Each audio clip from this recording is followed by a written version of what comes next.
Good morning po mga ka-IBL. So dito tayo ngayon sa painting area natin. Tayo po ngayon ay papakita ko ngayon yung aming FB type na unit. So ito po. So ito po ay kakatapos lang namin mag-final. Nag-top coat na tayo nito. So, ang tinatrabaho natin dito po, mga ka-IBL, is yung sa loob na lang. Kanasa ganita nag-top coat ani? Last week, no? Okay.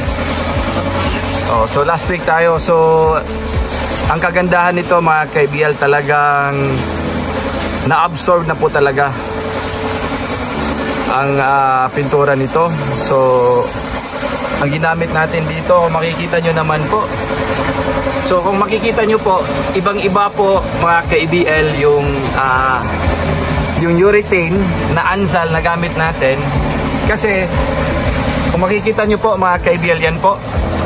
Ito po ang ginamit natin is urethane paint na Anzal. Kung makikita nyo po mga ka-IBL, kung maobserbahan nyo po, kung sino po yung may kuha na po ng pagpipintura po. Kung makikita nyo po ito mga ka-IBL, yan po.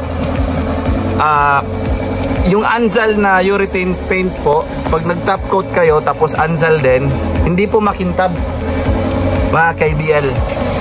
Hindi po siya makintab. Makikita nyo lang po, hindi po siya glossy. Pero once pag nalihaan na po to, pag na-buff na po, ibang-iba to sa yung resulta nito compared to yung ginagamit lang natin is yung polygloss. So kasi yung polygloss mga ka-IBL na urethane, yung polygloss na brand, kung magpintura kayo mga ka-IBL, talagang glossy talaga siya, makintab. Pero ang kagandahan po ng Anzal po mga ka-IBL, talagang years po yung pintura nito, hindi po siya mag-fade. Pero pag yung mga polygloss lang, pag iba yung brand na ginagamit nyo po mga ka-IBL, glossy, makintab, shiny yung pintura niya. Pero once na matagal na, yun, nagtitid na po siya. Tama ba, Conald? Lahi yun, di ba? So, lahi ragyod ang Anzal o ang polygloss atong gamiton. So, pakita natin po mga ka-IBL, yan po. Yan.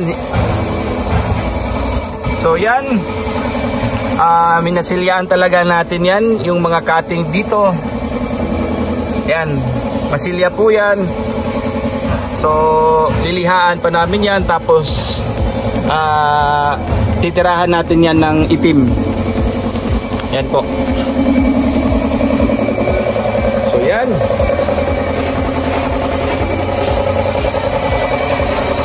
So, ito po yung sa loob nito. So, nagmamasilya tayo ngayon. Liha tayo ngayon dito. So, makikita nyo po mga ka-IBL, ito po yung flooring niya. Yan, ito po talaga yung flooring. So, kasi yung unit nito, FB, ginawa nating 8 feet. So, yan. Ito is, nag-extend tayo. So, ang flooring natin yan is steel plate po to.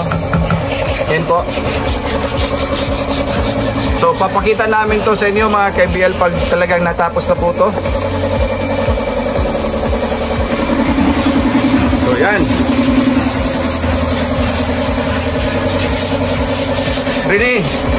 Rin, kung mahumantaan liha, tirahan na nato ni itom ha. Okay? Static ta ha. So, ayan po. So, ito po yung FB type natin mga ka-IBL na Suzuki Multicab natin. Ayan. So, kita namin to sa inyo pag natapos na po talaga yung unit natin.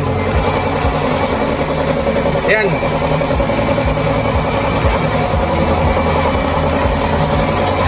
Ito po ay Suzuki Scrum mga ka-IBL.